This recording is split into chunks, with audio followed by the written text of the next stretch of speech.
Ladies and gentlemen, Alex Jones here, back live. We can restore the republic if you want it. But the only way to do it is to realize we've been overtaken. We've been seized at the federal level. Most of the governors are globalist operatives who've proven that they're good servants of evil to the foreign banks. Some of the governors are saying, oh, let's not have secession so that they can try to get a job higher up in the New World Order. Folks, the globalists want to wreck the United States and then reorganize it. The globalists want to just have you go along with whatever they say and do. We have got to accelerate the states' rights movement, the nullification movement, and we have to control the debate and not let them, which they've been waiting for, phrase it as racist and a hillbilly claiming he's the president of this state or that state. We have to say, no, it's the Declaration of Independence. We're going to secede to restore the republic. And if you're watching at prisonplanet.tv, I have a poster here that is an example of this. This is from 1775, 1776, the Join or Die, and it's the New England, New York, New Jersey, Pennsylvania, Virginia, North Carolina, South Carolina, Maine. You've got the states right here that were the colonies that were being overrun and treated like slaves, and checkpoints on the roads, and all the rest of it, people being executed for no reason, corrupt courts, everything that's in the Declaration of Independence, that terrorist document FEMA demonizes because it's July 4th. It is the heart of America. It is your mommy and daddy getting in bed and making you folks when you were conceived. It is the zenith. Okay? It is the fount. Now, what's happened is the globalists have come in. They've come in, and they've taken control of the head. And then the head has gone into all the parts and extracted the wealth, you understand, to bring it back to the head so that we've got this giant New World Order head and all these little parts of the states that are actually giant, but the state government itself has been made this little, federal vestigial thing. We have to separate from the hijacked globalist government, and we have to go with the pieces of the states and reconstitute the new head, and then we join. You understand? Then we rejoin. This has been seized. Everything is to explain. This is hijacked. This is fascist. Not in word, folks, in reality. Ron Paul broke it down in a 49-minute speech. We're in deep trouble. FEMA camps, mass arrests, gun confiscations, civil war. The states are like, hey, we created you. You've been taken over by foreign banks. We don't like what you're doing. These are all filled with globalist operatives, though, but we the people live here. So we start movements everywhere. If we get one tail to start pulling out and get our message out that it's about restoring the republic and kicking the globalist out, the others will fall into place. It will give other people moral courage in county, city, state government, the federal government. The generals have had courage, saying no to all these new wars and saying they won't, start this takeover. We've got to stand with them. And this will give people moral courage to say no within the big Leviathan head. So we kick the Leviathan out of the country, and we restore the republic. Now, how do we get that done? I'm going to break this down more with constitutional lawyers who haven't even heard my breakdown on this yet, but I'm just following the Bill of Rights, Constitution, history. I know they're going to agree. You watch when Lou Rockwell's on. You watch when Edwin Viera, constitutional lawyer's on. You watch. Haven't even talked to him yet. Just said, come on the show about secession. You watch. They're going to totally agree with me because I've studied this deeply. This is the path. This is what our forebears gave us. It is secession because the federal government's gone. It's captured. We have to secede from that fraud, the Federal Reserve occupied government, to then recombine under the Bill of Rights and Constitution. Don't let them try to rewrite something bad in this new thing. They'll try that too. That's another attack we've got to worry about. But first, we've got to go, get the word out, get the bills written up, and get the secession going. Neocon, Benedict, Bex, and others are running around right now saying, don't sign petitions. They go to Obama, you'll get on the list. Oh, there's 1,200,000 people now on a list. Hey, let's put everybody on the list. Again, it's a public declaration that we don't agree with being told we're socialist slaves to foreign banks for banker bailouts and for the new socialist hordes that have almost got the numbers now to vote out our guns in a democracy when we're a republic. I mean, it's coming to the time to just say no to all of it and to just start non-complying, folks, every way you can. The system is foreign. It is our enemy. Now, to those that say, don't sign these petitions, look, the petitions aren't even the direction to go, but it's a manifestation of people saying we're registering our displeasure. The real place is petitions at your state level, going to your state house, getting movements going, getting Ron Paul drafted, to have a movement, exploratory committees, to try to reconstitute a new Continental Congress with legislative heads, governors, and other patriots that want to come create a master document off of working documents that were being passed around. I'm going to break this down with constitutional lawyer Viera here in a moment, but let me sign this for everyone. This is in the Congress, July 4th, 1776, the unanimous declaration of the 13 states of America. They seceded from the corrupt British Empire and created their new government. We're seceding from the New World Order that hijacked and killed the Republic, and we're re-uploading the Republic. We're taking their fraudulent software off, and we're saying we're going to install this, and we're going to stand on this. Let's see you try to call us terrorists and traitors. Can anybody understand that? I'm going to sign it. See, John Hancock, it was a death warrant. And many people lost their families, lost everything that signed this.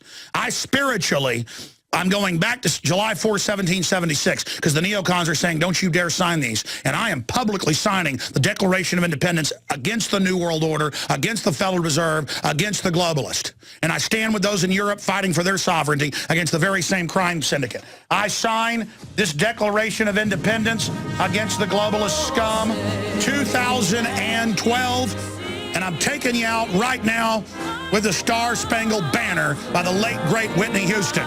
We'll be back to break down the battle plan to restore the Republic.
The land of the free.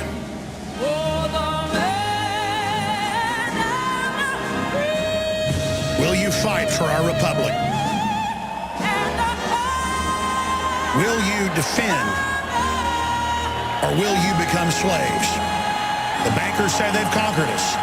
I say they're in for a fight. Go forth. The second American Revolution is upon us. We shall return to break down the battle plan. Stay with us.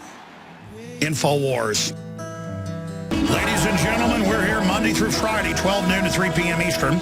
We're going to Edwin Viera Jr., holds 4 degrees from Harvard, is a Ph.D. of their law school. I'm not going to go over it all, but he is one of Ron Paul's advisors and favorite constitutional lawyers, one of mine as well. We're going to be getting so many other constitutional lawyers on, like Stuart Rhodes. We're also, in the next few days, going to be getting Mr. Fine on, who's one of Ron Paul's advisors and a congressional advisor, constitutional lawyer. I've read the Declaration of Independence. I've read the Bill of Rights, Constitution. I read the debates in the newspapers from the time. I have talked to literally hundreds of constitutional lawyers. I've studied the law, but I wanted to get one of the chief recognized experts and, one of the founders of the modern militia movement from a point of law on with us, a man who's launched a lot of major movements we see today based on what we saw 230 plus years ago. But to restate it for stations that just joined us, this is the most important broadcast we've ever done. The manifestation of 1,200,000 and counting signatures by all 50 states, now over 15 states qualifying for the White House to have to respond. That is more than symbolic. It shows the people saying we will not go under socialism. We are not slaves. This is all unconstitutional. Northcom, NDAA, government health care written by foreign bank-owned insurance companies. We're not going along with this. And Ron Paul, in his incredible speech, we're going to play some excerpts coming up, 49 minutes, it's up at Infowars.com. He said, we're under fascism, it's premeditated, it is psychopathic organized evil. These are quotes, by the way. He said it is world government.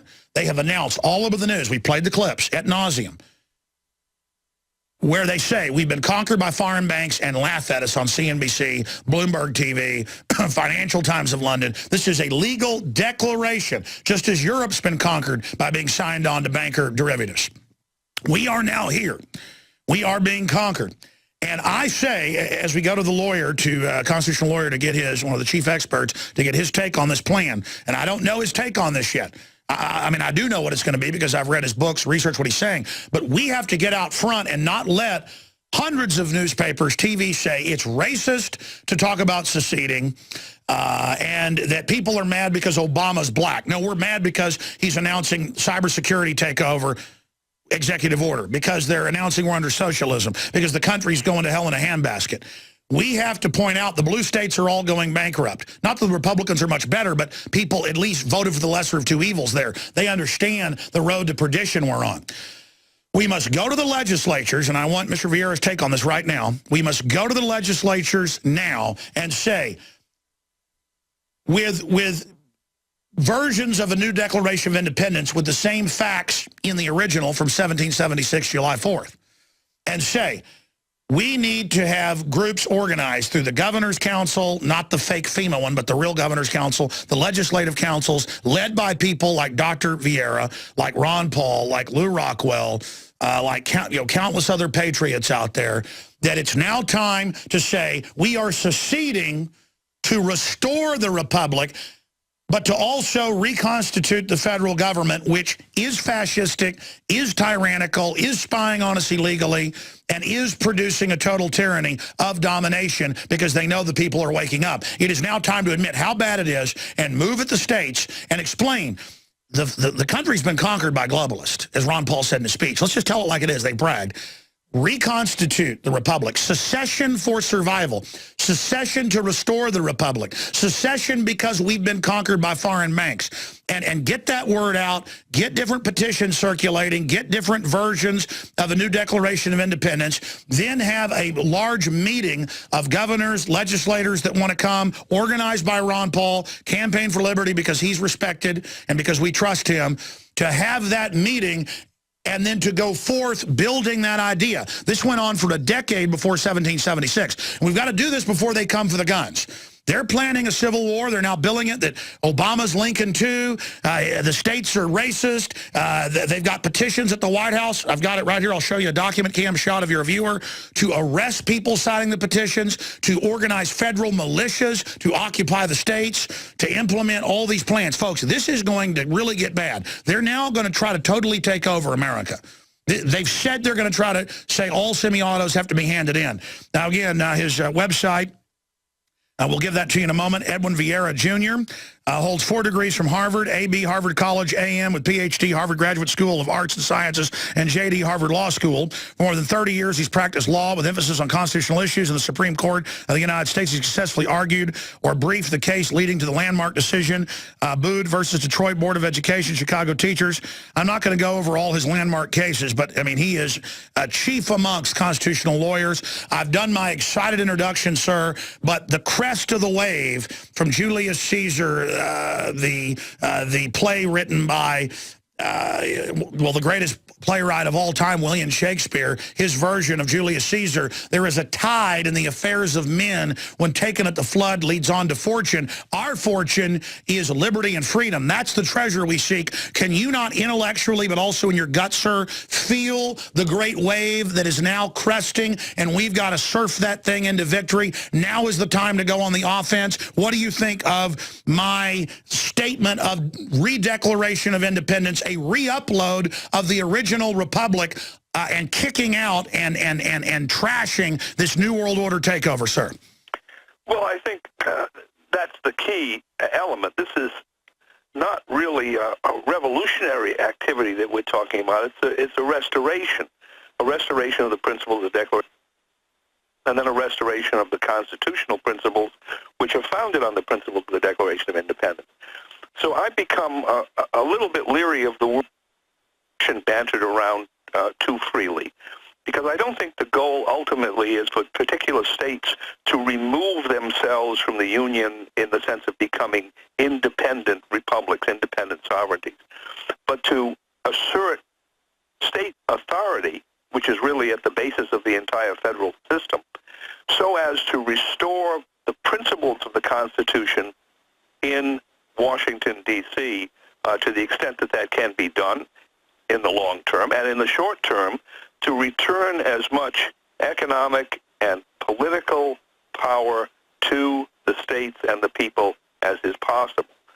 So I've always said this is a matter fundamentally of what I would call interposition, number one, the states stepping forward and telling those people in Washington that there are certain lines that cannot be crossed constitutionally, and if they are, the states will assert the powers that they have under the Constitution to interpose themselves in favor of their people against essentially rogue attacks that are coming out of the District of Columbia. And then secondly, the enactment of certain kinds of legislation that is completely constitutional, completely within the authorities of the states to put into effect. I would say number one is the restoration, as I've said many times, the restoration of the constitutional militia of the several states. These are institutions that the Constitution foresees are to be permanent. They're at the same status as, of constitutionality at least, of Congress, the President, the court system, even the states themselves. They were put in there for a very specific purpose because the Founding Fathers understood, as the Second Amendment tells us, a well-regulated militia is necessary to the security of a free state. And this concept of a free state is the ultimate purpose of both the Constitution and the Declaration. So that, in a sense, as Ford Motor Company used to say, is job one. We have to restore those institutions to their constitutional position within each of the states. And when we do that, those institutions become a foundation for taking many actions that are necessary to give the states the kind of political and economic, I won't say autonomy necessarily, but certainly clout. You can't have a really independent state political and economic policy while the state and its people are tied to the Federal Reserve System. It's impossible. You have to have an alternative monetary system, and we're going to need that in any event because the Federal Reserve System is coming down one way or the other. It's going to go into very serious crisis, could be hyperinflationary, could be a depression, could be a combination of both.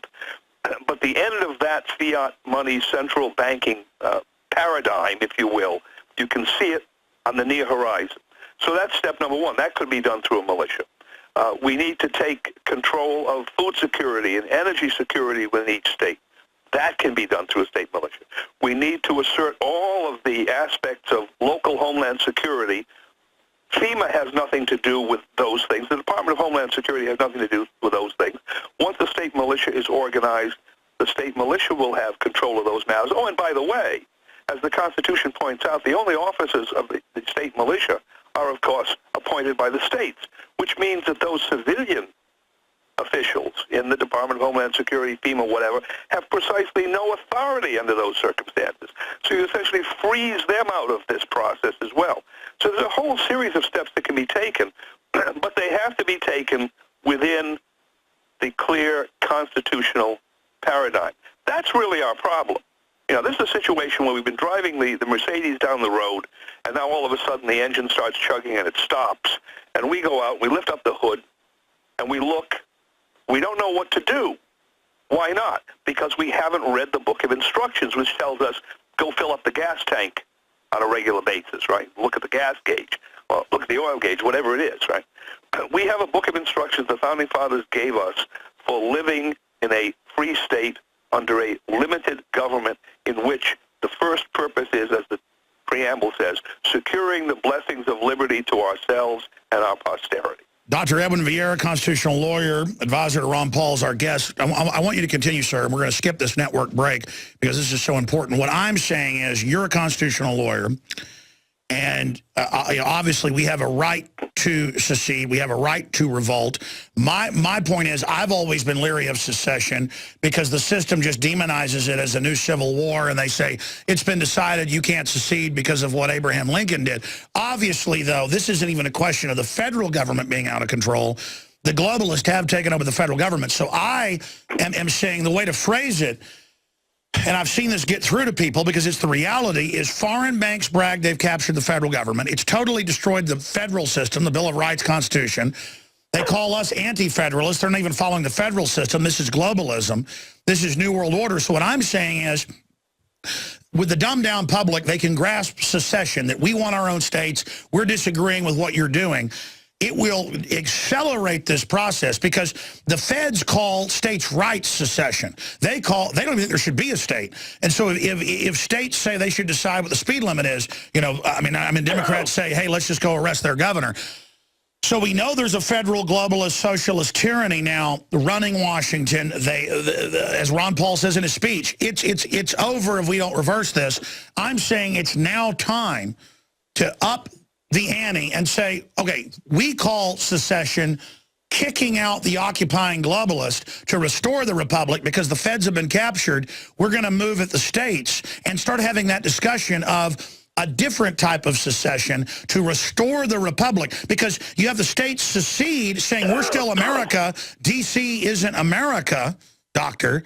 And so we're going to do it to re-upload the Bill of Rights Constitution via the Declaration of Independence, because the federal government has been lost to foreign special interests. That's my point, is we have to clearly make the break and have the state leaders, members of the federal system, start meeting, start having discussions, start circulating, as you know, for many years, a new Declaration of Independence or redress of grievances they were giving to the Crown before we got to the codification of what Thomas Jefferson wrote there in the weeks leading up to July 4, 1776. That's what I'm saying is we need to go ahead and up the ante to get the energy going so people understand it's not just this slow movement of states' rights, which the feds just ignore and are now bankrupting the states. I mean, the feds are coming in, sir, as you know, under new rules saying $100,000 fine if you wash your car in your yard, 6 years in jail if your dog craps in your own yard. Excuse my French. I mean, the tyranny was dribbling out now. The cup has been turned over, sir. So what I'm saying is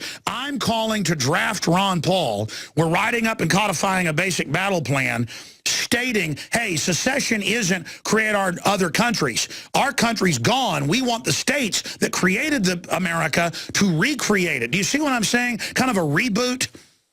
Well, yes, and I agree with this principle because I have said, and I have a book coming out very shortly which goes into this in great detail, that when you talk about the Declaration of Independence, for instance, it was not really a revolutionary document. It was a document that looked to the restoration of the principles, the laws of nature and of nature's God. Magna Carta. Which they believed, quite rightly, that King George and his ministerial government were violating. And that's essentially our problem today. It's the same Declaration of Independence type situation. You have people in a central governmental apparatus. Lawless criminals.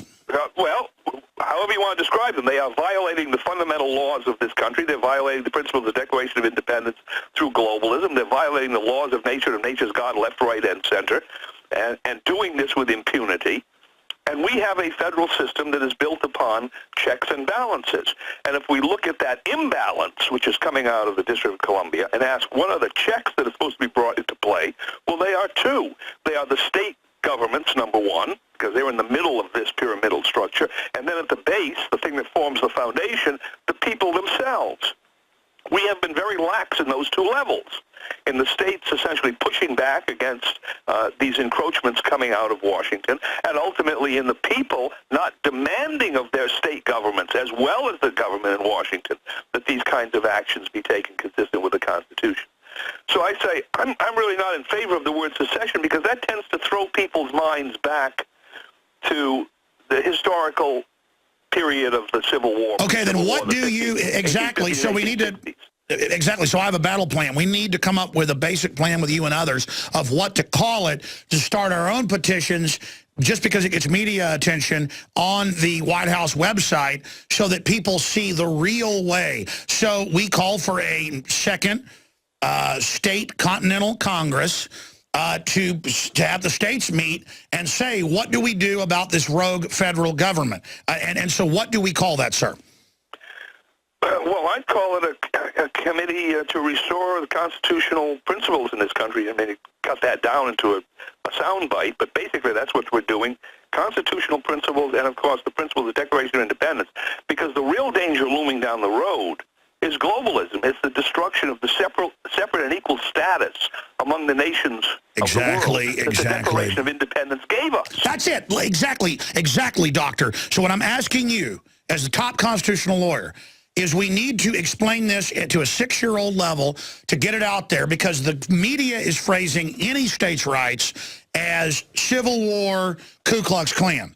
And so, or you know, Reconstruction, whatever. And that's how they want to roll this out. I'm saying we just, to take control of it, we label the constitutional restoration movement as secession from the globalist, from the occupied federal government, not the secession that the Democrats told you about. So we need to explain that America has been conquered by globalism. This is a restoration, but how do you put that out to people to explain? Because for me, that's the key, is that, folks, the government's gone. That's why it's so lawless. They're under technocrats in Europe now. This is bona fide. I mean, Ron Paul's speech lays it out, folks. We're in it. This is real.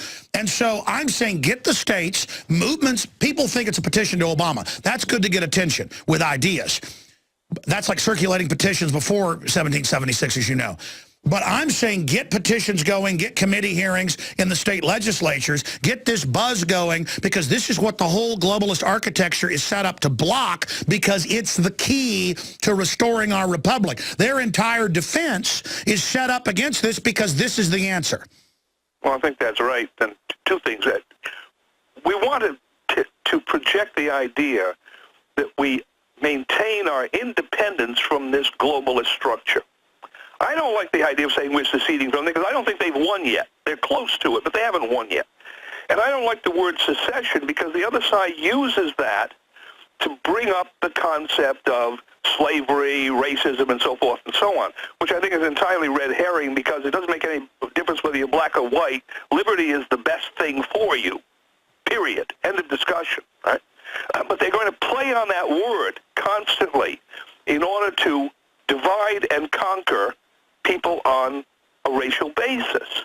So we don't want to give them that rhetorical advantage. Then how do we seize the wave, though, and get the movement going? I mean, we need Ron Paul, yourself. If Ron Paul makes the call and puts together a meeting and invites state and federal legislators and governors, people will show up. It will be seen as a recodification, a reissuance of the Declaration, and then a battle plan to go to the states. It must happen now. Ron Paul's retiring.